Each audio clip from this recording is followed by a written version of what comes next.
Bah, disons que le personnage que je joue, c'est des personnages qui s'opposent.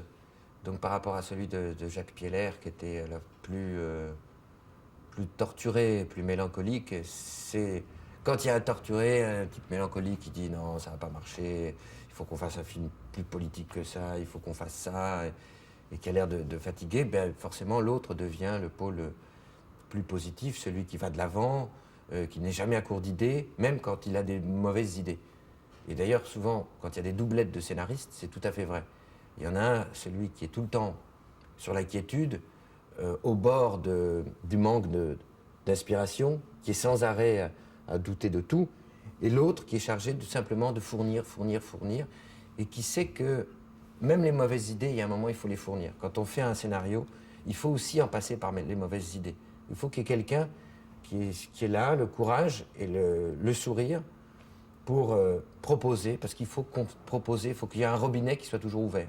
Et même si d'un seul coup c'est des clichés qui tombent, c'est des très mauvaises idées, des choses banales, des choses effroyables, très mauvaises, des phrases de dialogue qui ne seront jamais gardées, il faut quand même, parce qu'il faut que dans la production, le travail d'un scénario, il faut qu'il y ait il faut bien qu'il y ait des scories aussi.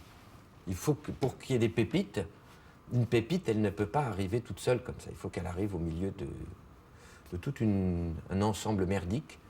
Et mon personnage est celui qui propose comme ça ces idées très très merdiques, mais avec beaucoup de... Et il sait aussi qu'il faut ça, il sait quelle partition il doit jouer.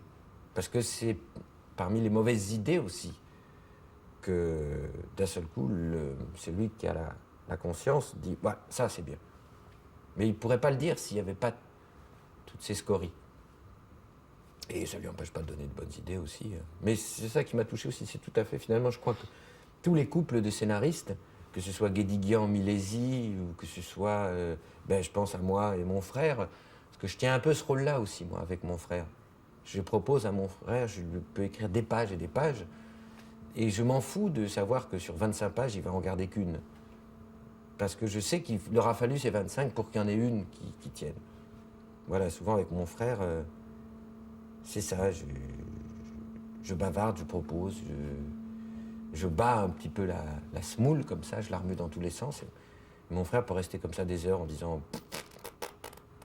continue, c'est pas bon, ça c'est pas bien. Ah, peut-être ça. Et puis on repart. Et lui, d'un seul coup, ça lui donne une idée.